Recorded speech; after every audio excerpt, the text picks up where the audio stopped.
यदि आप कर्ज में डूबे हुए हैं और आर्थिक तंगी से परेशान हैं, तो आपको सूर्य देव के इस महामंत्र का जाप अवश्य करना चाहिए। यह मंत्र बहुत ही शक्तिशाली और प्रभावशाली मंत्र है। इस मंत्र के नियमित 108 बार जाप करने मात्र से ही कर्ज में शीघ्र ही मुक्ति मिलती है, धन और संपत्ति में वृद्धि होती है, घर परिवार में सौभाग्य और शांति बनी रहती है। इस मंत्र से आप कर्ज मुक्त हो जाओगे, धन वृद्धि आपके जीवन में होने लगेगी। सूर्य भगवान बहुत ही दयालु हैं, वह अपने भक्तों की मनोकामनाओं को पूरी करते हैं। इस महामंत्र के नियमित 108 बार जाप करने से आपकी सभी मनोकामनाएं पूरी हो जाएंगी और आपके जीवन में धन की कोई भी कमी नहीं रहेगी।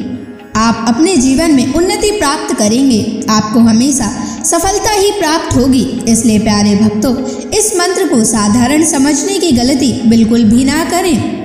यह मंत्र बहुत ही प्रभावशाली मंत्र है। इस मंत्र का प्रभाव तुरंत ही दिखाई देने लगता है। अगर आप सच्ची श्रद्धा के साथ इस मंत्र का नियमित 108 बार जाप करेंगे तो आपका जीवन खुशियों से भर जाएगा और आपके जीवन में कभी भी धन की कमी नहीं आएगी। इसलिए प्यारे भक्तों, इस मंत्र का नियमित 108 बार जाप करें और पूरी श्रद्धा के साथ करें। अगर आप सूर्य देव का आशीर्वाद प्राप्त करना चाहते हैं तो इस वीडियो को लाइक और चैनल को सब्सक्राइब जरूर कर दीजिए और कमेंट बॉक्स में जय सूर्य देव अवश्य लिख दीजिए। तो चलिए भक्तों, मंत्र का जाप करना प्रारंभ करते हैं।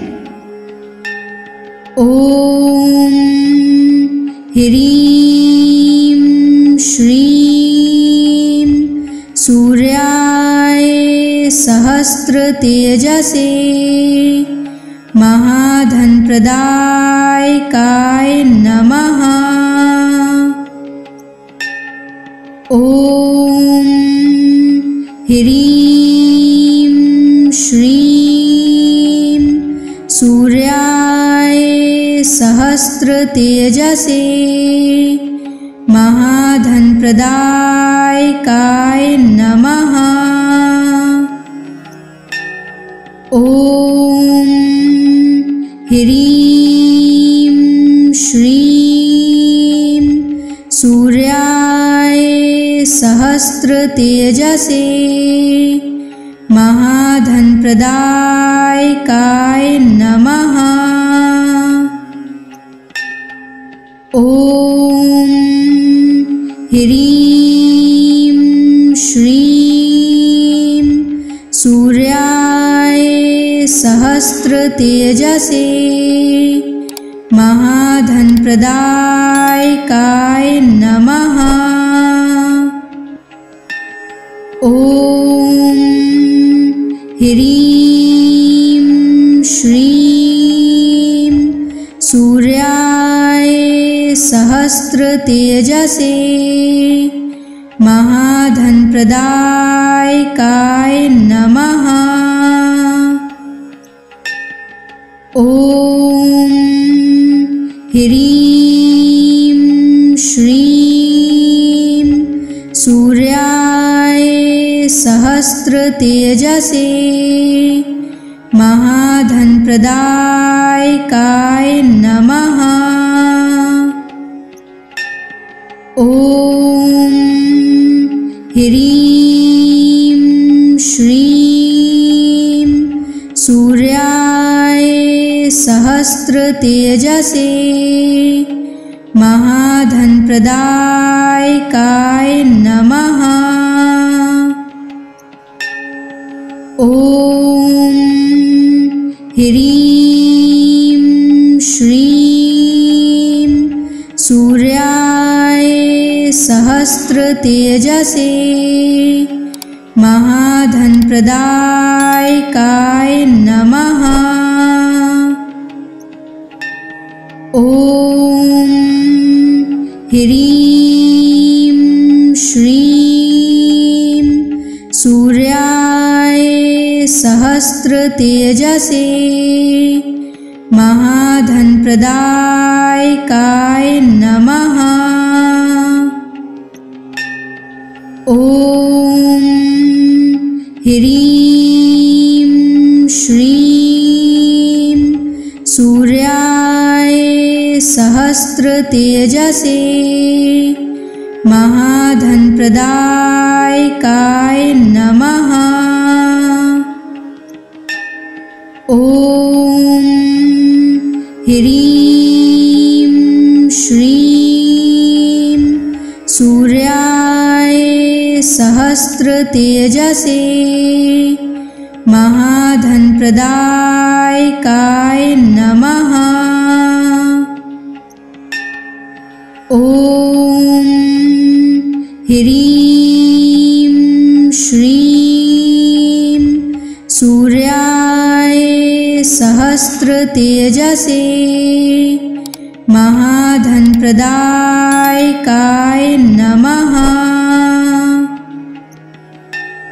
ॐ ह्रीं श्रीं सूर्याय सहस्रतेजसे महाधनप्रदायकाय नमः। ॐ ह्रीं श्रीं सूर्याय सहस्रतेजसे महाधनप्रदायकाय नमः। ॐ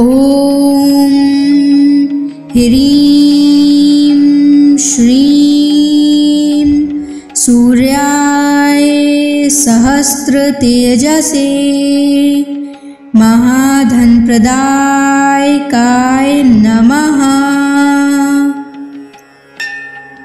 ॐ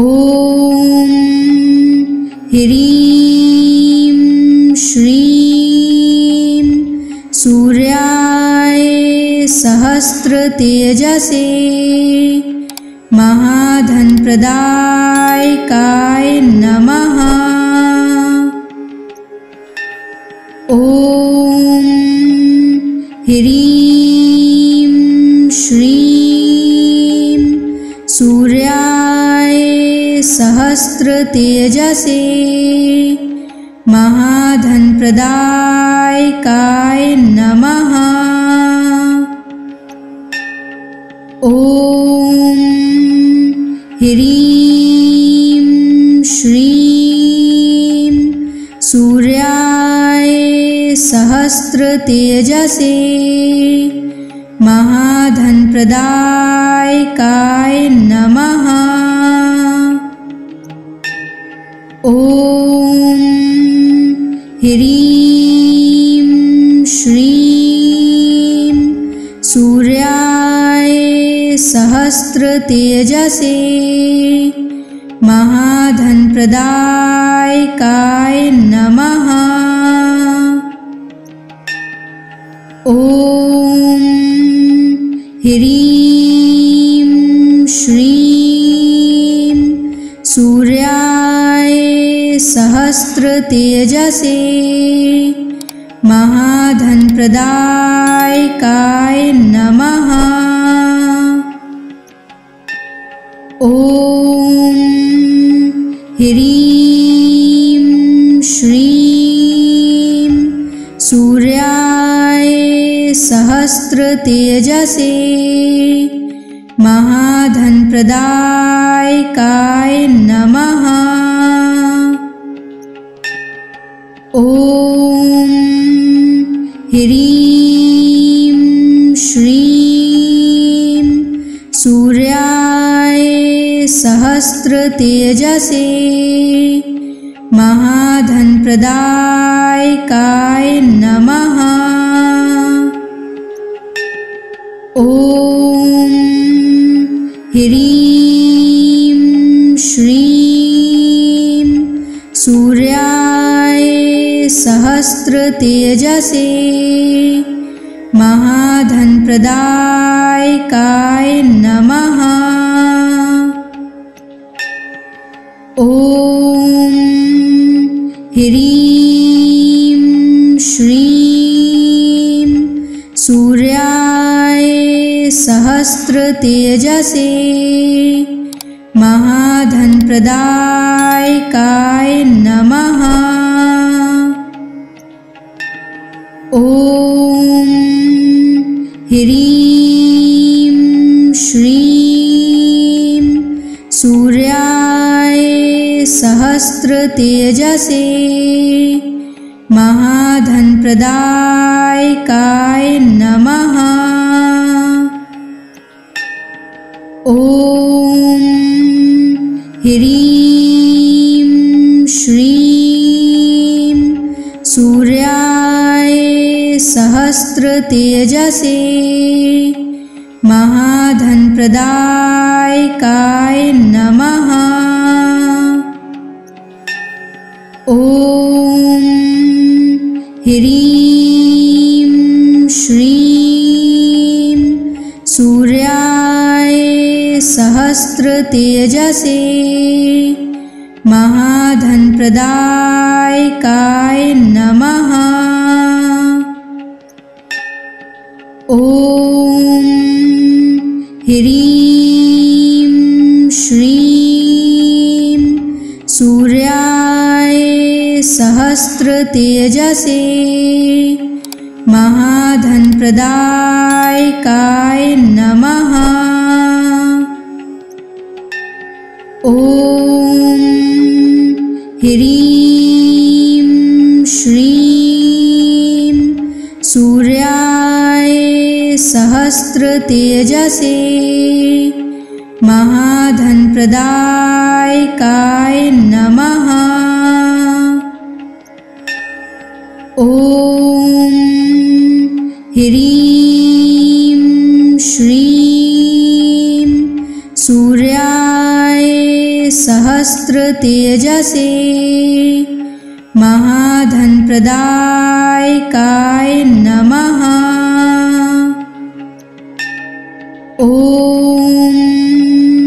ह्रीं श्रीं सूर्याय सहस्रतेजसे महाधनप्रदायकाय नमः। ॐ ह्रीं श्रीं सूर्याय सहस्रतेजसे महाधनप्रदायकाय नमः।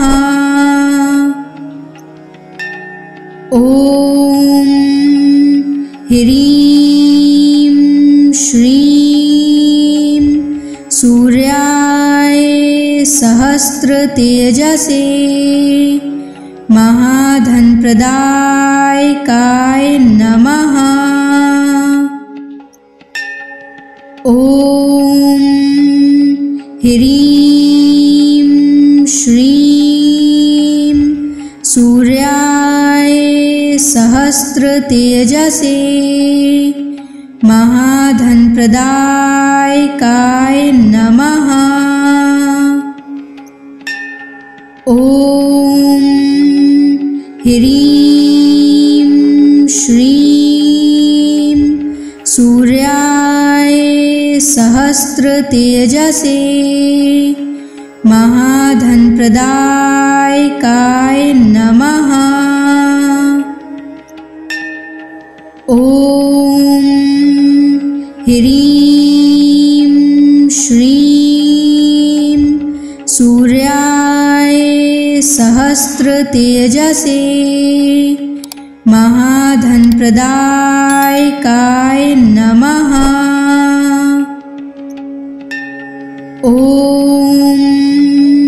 ह्रीं श्रीं सूर्याय सहस्रतेजसे महाधनप्रदायकाय नमः। ॐ ह्रीं श्रीं सूर्याय सहस्रतेजसे महाधनप्रदायकाय नमः। ॐ ह्रीं श्रीं सूर्याय सहस्रतेजसे महाधनप्रदायकाय नमः। ॐ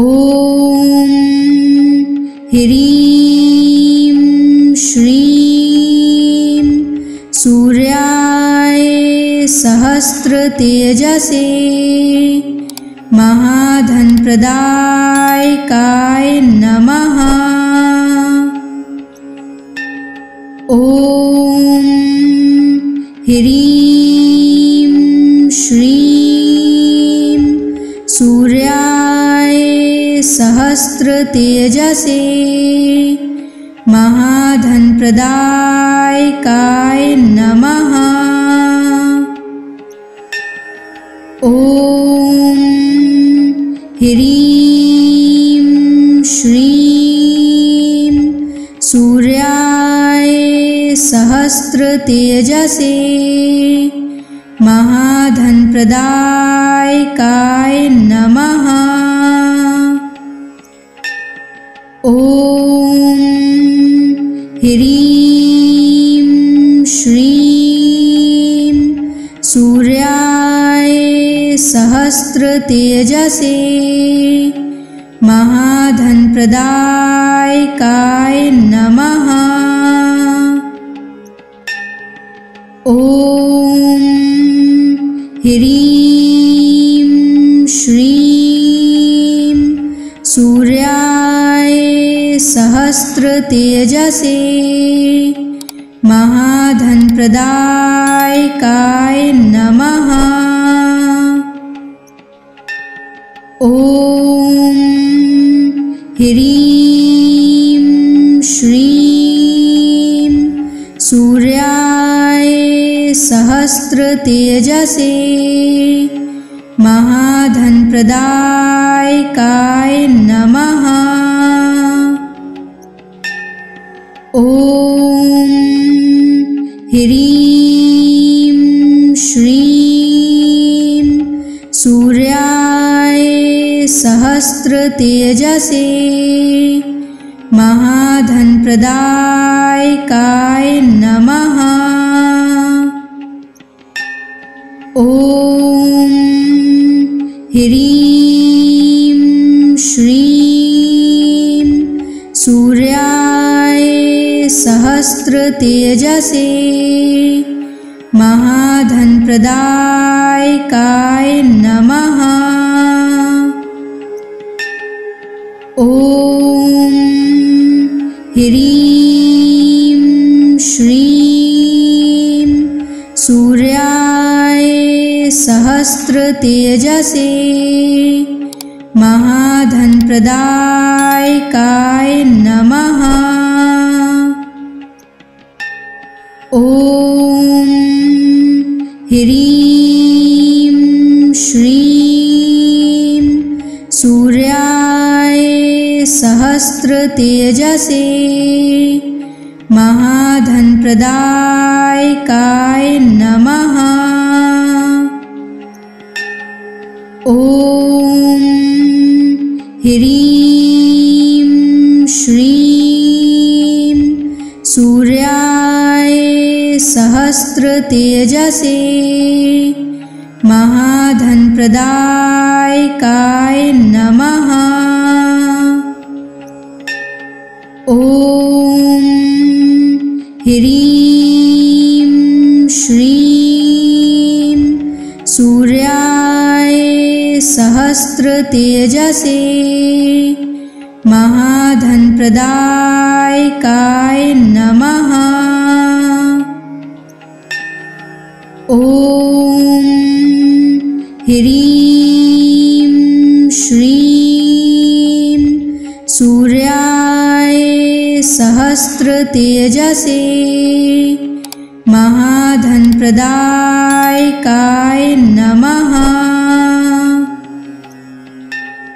ॐ ह्रीं श्रीं सूर्याय सहस्रतेजसे महाधनप्रदायकाय नमः।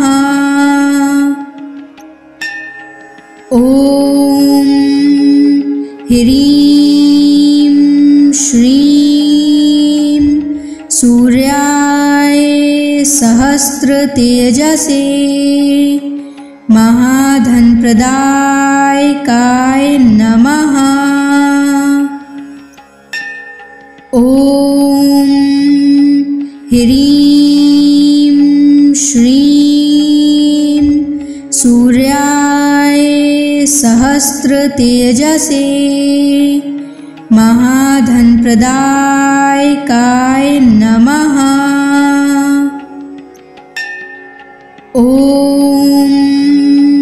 ह्रीं श्रीं सूर्याय सहस्रतेजसे महाधनप्रदायकाय नमः। ॐ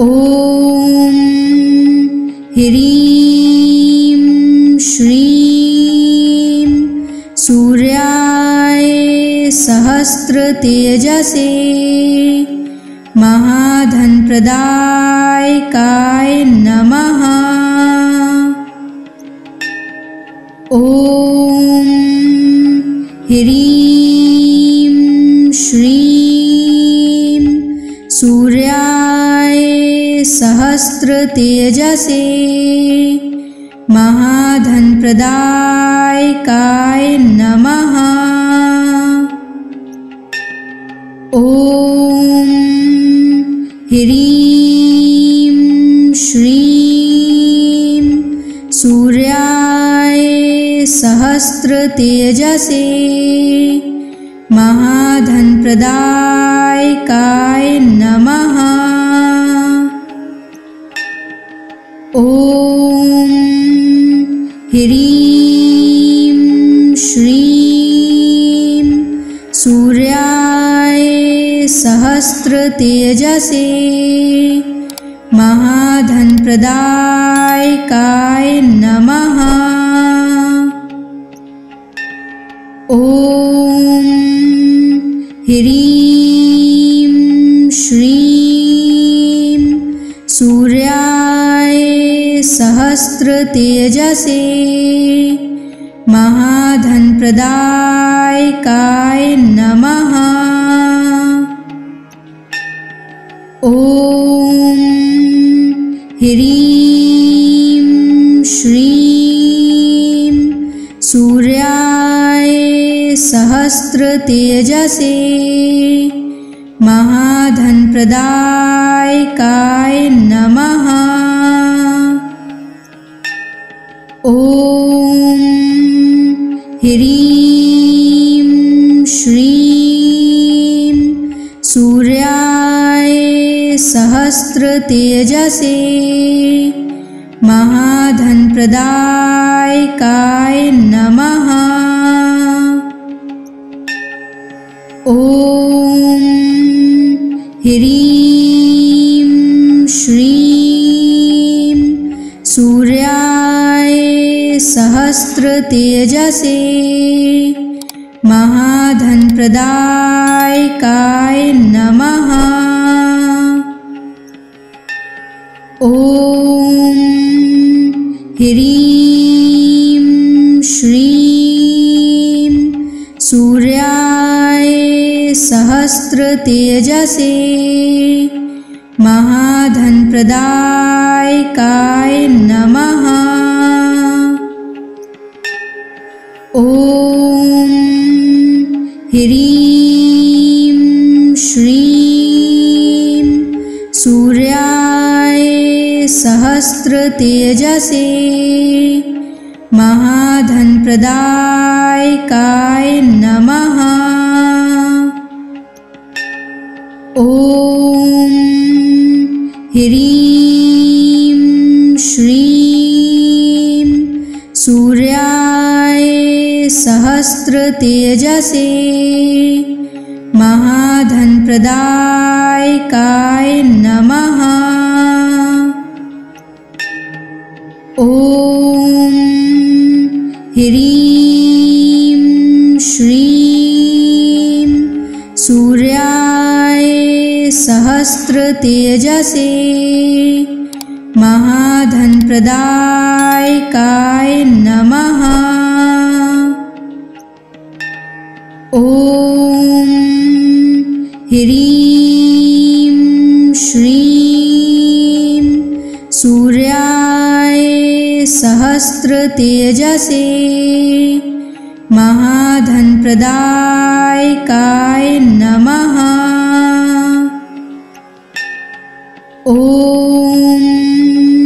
ह्रीं श्रीं सूर्याय सहस्रतेजसे महाधनप्रदायकाय नमः। ॐ ह्रीं श्रीं सूर्याय सहस्रतेजसे महाधनप्रदायकाय नमः। ॐ ह्रीं श्रीं सूर्याय सहस्रतेजसे महाधनप्रदायकाय नमः। ॐ ह्रीं श्रीं सूर्याय सहस्रतेजसे महाधनप्रदायकाय नमः। ॐ ह्रीं श्रीं सूर्याय सहस्रतेजसे महाधनप्रदायकाय नमः। ॐ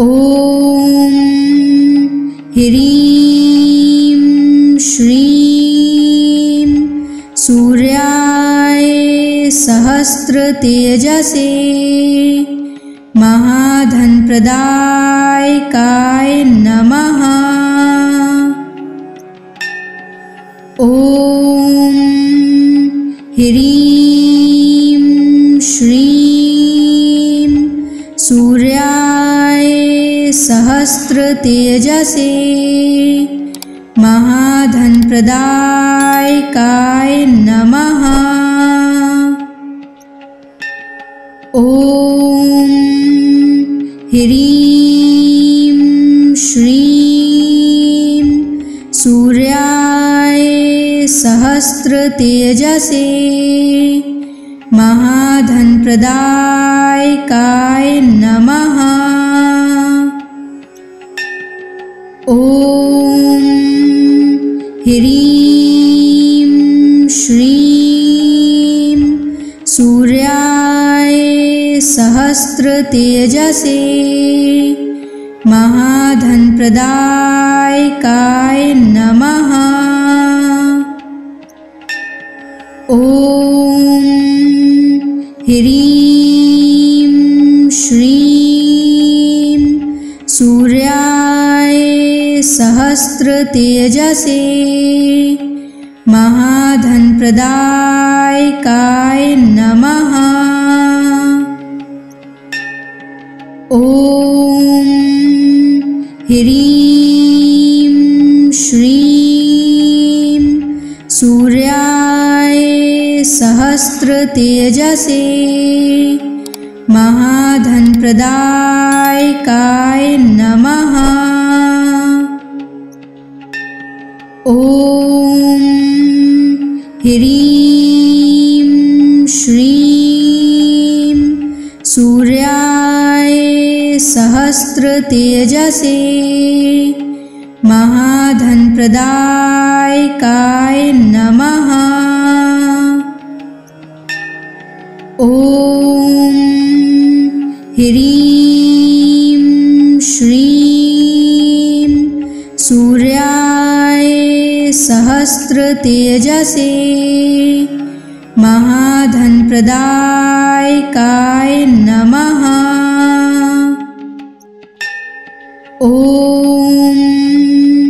ह्रीं श्रीं सूर्याय सहस्रतेजसे महाधनप्रदायकाय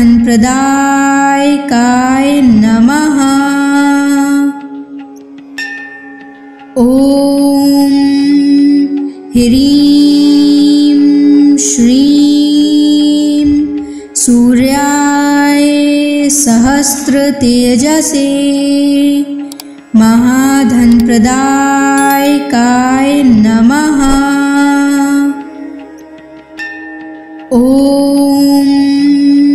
ह्रीं श्रीं सूर्याय सहस्रतेजसे महाधनप्रदायकाय नमः। ॐ ह्रीं श्रीं सूर्याय सहस्रतेजसे महाधनप्रदायकाय नमः। ॐ ह्रीं श्रीं सूर्याय सहस्रतेजसे महाधनप्रदायकाय नमः। ॐ ह्रीं श्रीं सूर्याय सहस्रतेजसे महाधनप्रदायकाय नमः। ॐ ह्रीं श्रीं सूर्याय सहस्रतेजसे महाधनप्रदायकाय नमः। ॐ ह्रीं श्रीं सूर्याय सहस्रतेजसे महाधनप्रदायकाय नमः। ॐ ह्रीं श्रीं सूर्याय सहस्रतेजसे महाधनप्रदायकाय नमः। ॐ ह्रीं श्रीं सूर्याय सहस्रतेजसे महाधनप्रदायकाय नमः। ॐ ह्रीं श्रीं सूर्याय सहस्रतेजसे महाधनप्रदायकाय नमः। ॐ ह्रीं श्रीं सूर्याय सहस्रतेजसे महाधनप्रदायकाय नमः। ॐ ह्रीं श्रीं सूर्याय सहस्रतेजसे महाधनप्रदायकाय नमः। ॐ ह्रीं श्रीं सूर्याय सहस्रतेजसे महाधनप्रदायकाय नमः। ॐ ह्रीं श्रीं सूर्याय सहस्रतेजसे सहस्रतेजसे महाधनप्रदायकाय नमः। ॐ ह्रीं श्रीं सूर्याय सहस्रतेजसे महाधनप्रदायकाय नमः। ॐ ह्रीं श्रीं सूर्याय सहस्रतेजसे महाधनप्रदायकाय नमः। ॐ ह्रीं श्रीं सूर्याय सहस्रतेजसे महाधनप्रदायकाय नमः। ॐ ह्रीं श्रीं सूर्याय सहस्रतेजसे महाधनप्रदायकाय नमः। ॐ ह्रीं श्रीं सूर्याय सहस्रतेजसे महाधनप्रदायकाय नमः। ॐ ह्रीं श्रीं सूर्याय सहस्रतेजसे महाधनप्रदायकाय नमः। ॐ ह्रीं श्रीं सूर्याय सहस्रतेजसे महाधनप्रदायकाय नमः। ॐ ह्रीं श्रीं सूर्याय सहस्रतेजसे महाधनप्रदायकाय नमः। ॐ ह्रीं श्रीं सूर्याय सहस्रतेजसे महाधनप्रदायकाय नमः। ॐ ह्रीं श्रीं सूर्याय सहस्रतेजसे महाधनप्रदायकाय नमः। ॐ ह्रीं श्रीं सूर्याय सहस्रतेजसे महाधनप्रदायकाय नमः। ॐ ह्रीं श्रीं सूर्याय सहस्रतेजसे महाधनप्रदायकाय नमः। ॐ ह्रीं श्रीं सूर्याय सहस्रतेजसे महाधनप्रदायकाय नमः। ॐ ह्रीं श्रीं सूर्याय सहस्रतेजसे महाधनप्रदायकाय नमः।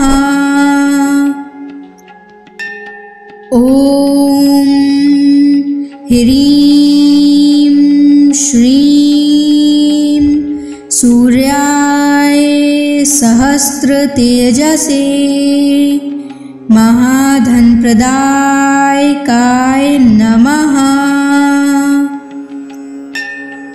ॐ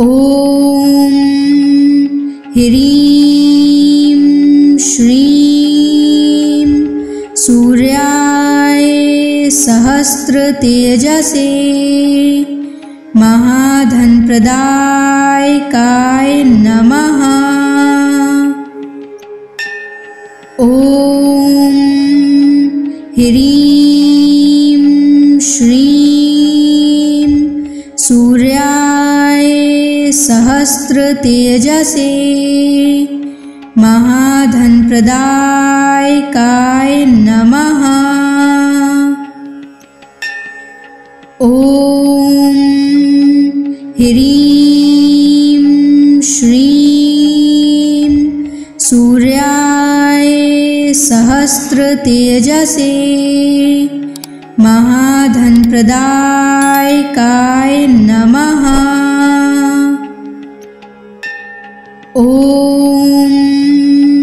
ह्रीं श्रीं सूर्याय सहस्रतेजसे महाधनप्रदायकाय नमः।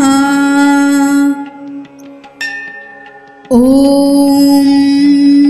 ह्रीं श्रीं सूर्याय सहस्रतेजसे महाधनप्रदायकाय नमः।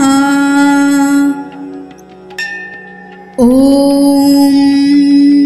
ह्रीं श्रीं सूर्याय सहस्रतेजसे महाधनप्रदायकाय नमः। ॐ ह्रीं श्रीं सूर्याय सहस्रतेजसे महाधनप्रदायकाय नमः। ॐ ह्रीं श्रीं सूर्याय सहस्रतेजसे महाधनप्रदायकाय नमः। ॐ ह्रीं श्रीं सूर्याय सहस्रतेजसे महाधनप्रदायकाय नमः। ॐ ह्रीं श्रीं सूर्याय सहस्रतेजसे महाधनप्रदायकाय नमः। ॐ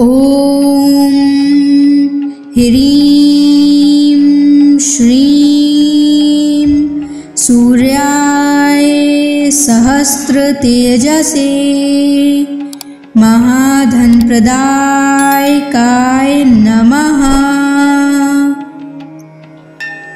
ॐ ह्रीं श्रीं सूर्याय सहस्रतेजसे महाधनप्रदायकाय नमः। ॐ ह्रीं श्रीं सूर्याय सहस्रतेजसे महाधनप्रदायकाय नमः। ॐ ह्रीं श्रीं सूर्याय सहस्रतेजसे महाधनप्रदायकाय नमः।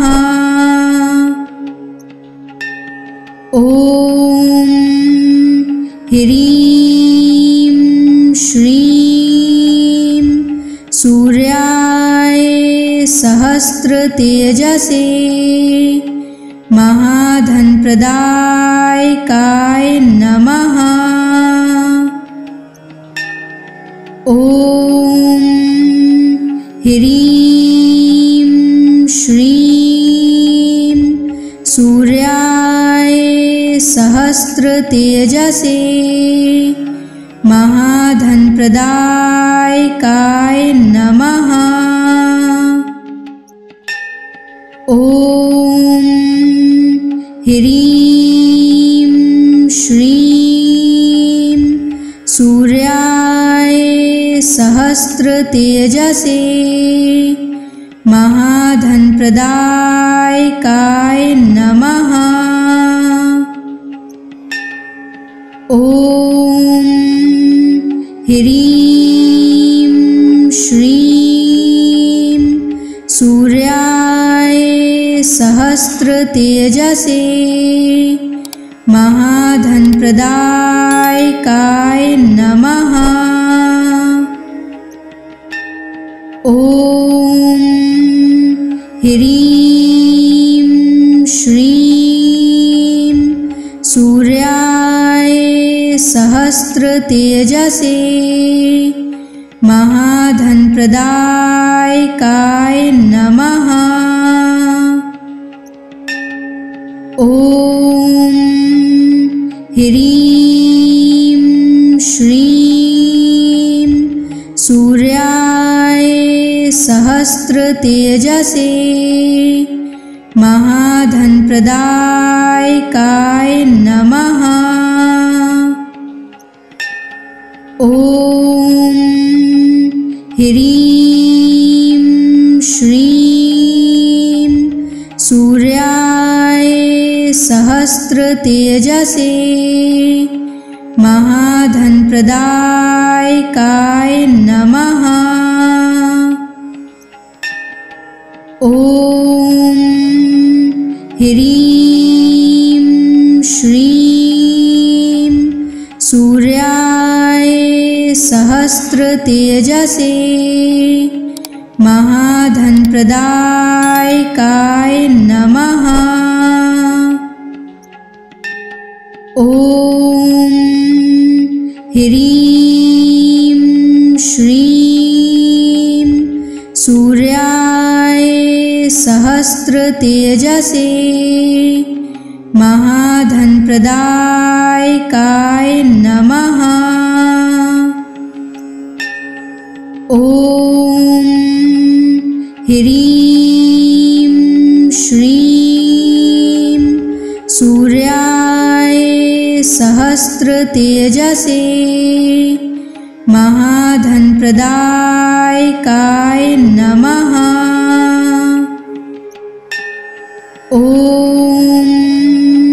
ह्रीं श्रीं सूर्याय सहस्रतेजसे महाधनप्रदायकाय नमः। ॐ ह्रीं श्रीं सूर्याय सहस्रतेजसे महाधनप्रदायकाय नमः। ॐ ह्रीं श्रीं सूर्याय सहस्रतेजसे महाधनप्रदायकाय नमः। ॐ ह्रीं श्रीं सूर्याय सहस्रतेजसे महाधनप्रदायकाय नमः। ॐ ह्रीं श्रीं सूर्याय सहस्रतेजसे महाधनप्रदायकाय नमः। ॐ ह्रीं श्रीं सूर्याय सहस्रतेजसे महाधनप्रदायकाय नमः। ॐ ह्रीं श्रीं सूर्याय सहस्रतेजसे महाधनप्रदायकाय नमः। ॐ ह्रीं श्रीं सूर्याय सहस्रतेजसे महाधनप्रदायकाय नमः। ॐ ह्रीं श्रीं सूर्याय सहस्रतेजसे महाधनप्रदायकाय नमः। ॐ ह्रीं श्रीं सूर्याय सहस्रतेजसे महाधनप्रदायकाय नमः। ॐ ह्रीं श्रीं सूर्याय सहस्रतेजसे महाधनप्रदायकाय नमः। ॐ ह्रीं श्रीं सूर्याय सहस्रतेजसे महाधनप्रदायकाय नमः। ॐ ह्रीं श्रीं सूर्याय सहस्रतेजसे महाधनप्रदायकाय नमः। ॐ ह्रीं श्रीं सूर्याय सहस्रतेजसे महाधनप्रदायकाय नमः। ॐ ह्रीं श्रीं सूर्याय सहस्रतेजसे महाधनप्रदायकाय नमः। ॐ ह्रीं श्रीं सूर्याय सहस्रतेजसे महाधनप्रदायकाय नमः। ॐ ह्रीं श्रीं सूर्याय सहस्रतेजसे महाधनप्रदायकाय नमः। ॐ ह्रीं श्रीं सूर्याय सहस्रतेजसे महाधनप्रदायकाय नमः। ॐ ह्रीं श्रीं सूर्याय सहस्रतेजसे महाधनप्रदायकाय नमः।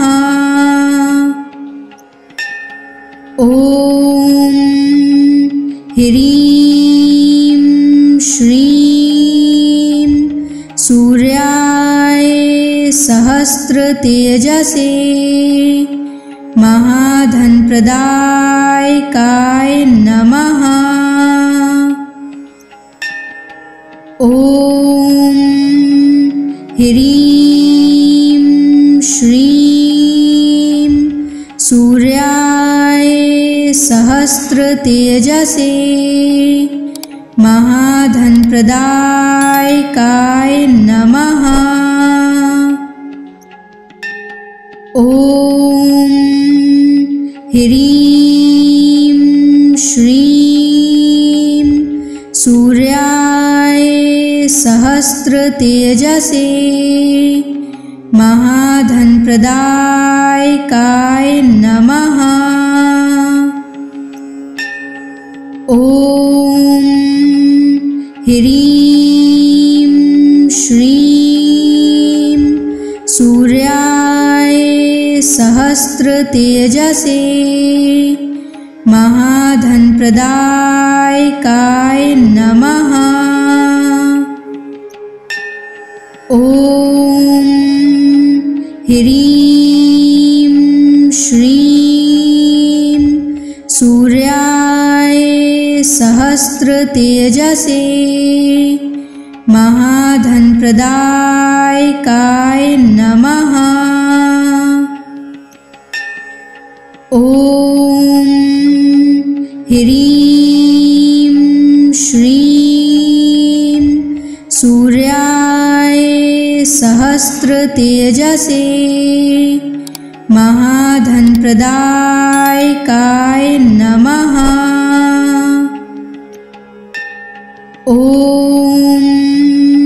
ह्रीं श्रीं सूर्याय सहस्रतेजसे महाधनप्रदायकाय नमः। ॐ ह्रीं श्रीं सूर्याय सहस्रतेजसे महाधनप्रदायकाय नमः। ॐ ह्रीं श्रीं सूर्याय सहस्रतेजसे महाधनप्रदायकाय नमः। ॐ ह्रीं श्रीं सूर्याय सहस्रतेजसे महाधनप्रदायकाय नमः। ॐ ह्रीं श्रीं सूर्याय सहस्रतेजसे महाधनप्रदायकाय नमः। ॐ ह्रीं श्रीं सूर्याय सहस्रतेजसे महाधनप्रदायकाय नमः। ॐ ह्रीं श्रीं सूर्याय सहस्रतेजसे महाधनप्रदायकाय नमः। ॐ ह्रीं श्रीं सूर्याय सहस्रतेजसे महाधनप्रदायकाय नमः। ॐ ह्रीं श्रीं सूर्याय सहस्रतेजसे महाधनप्रदायकाय नमः।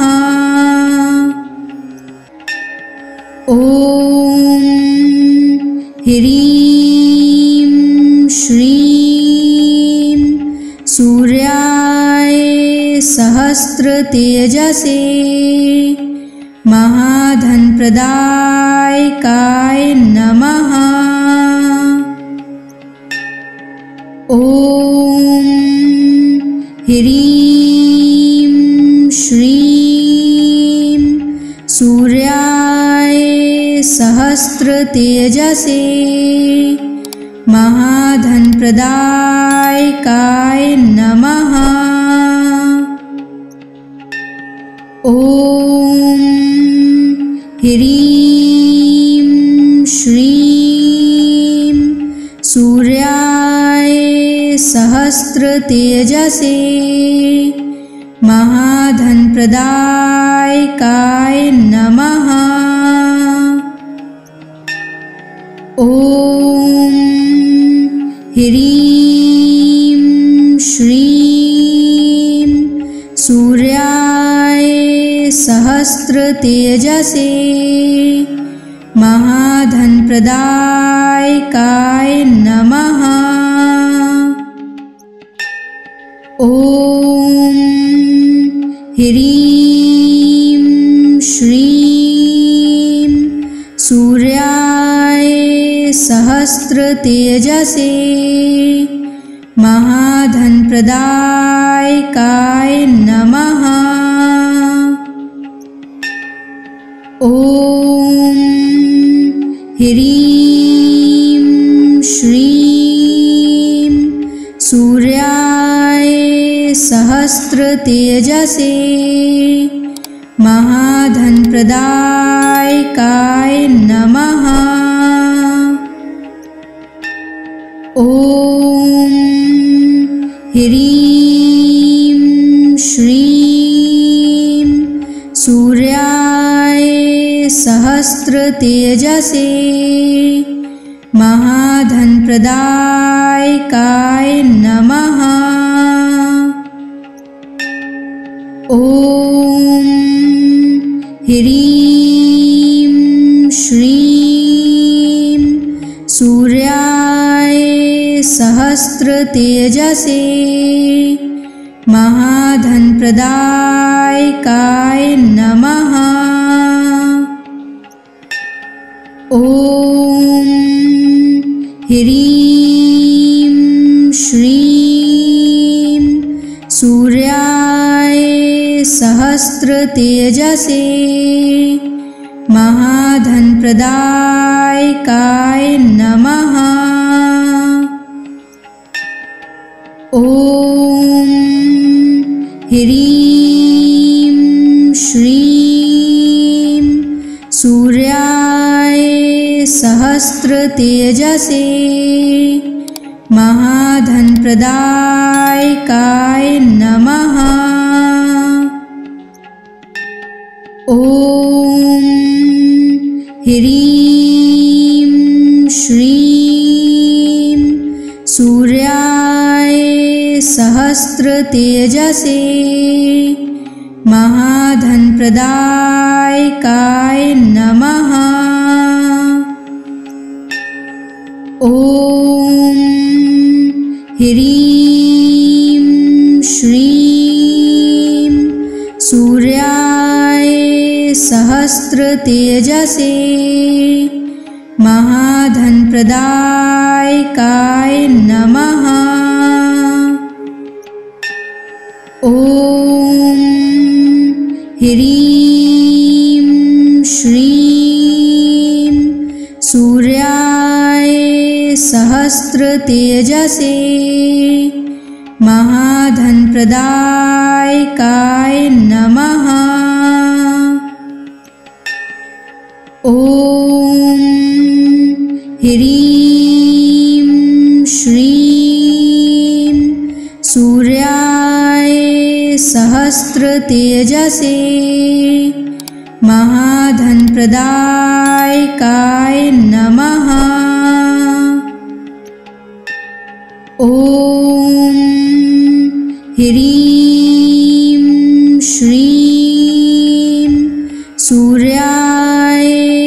सहस्रतेजसे महाधनप्रदायकाय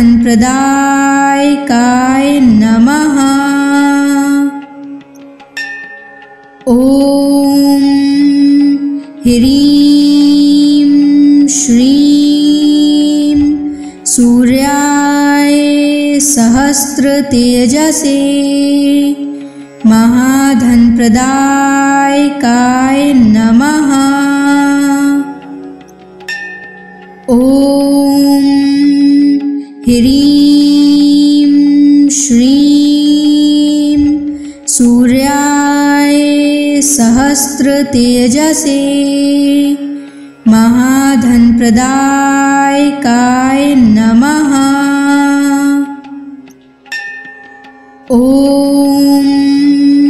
ह्रीं श्रीं सूर्याय सहस्रतेजसे महाधनप्रदायकाय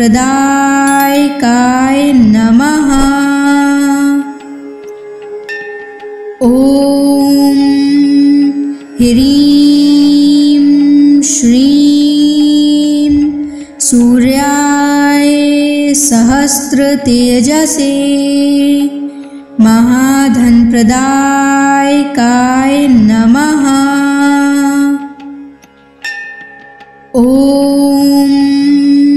ह्रीं श्रीं सूर्याय सहस्रतेजसे महाधनप्रदायकाय नमः।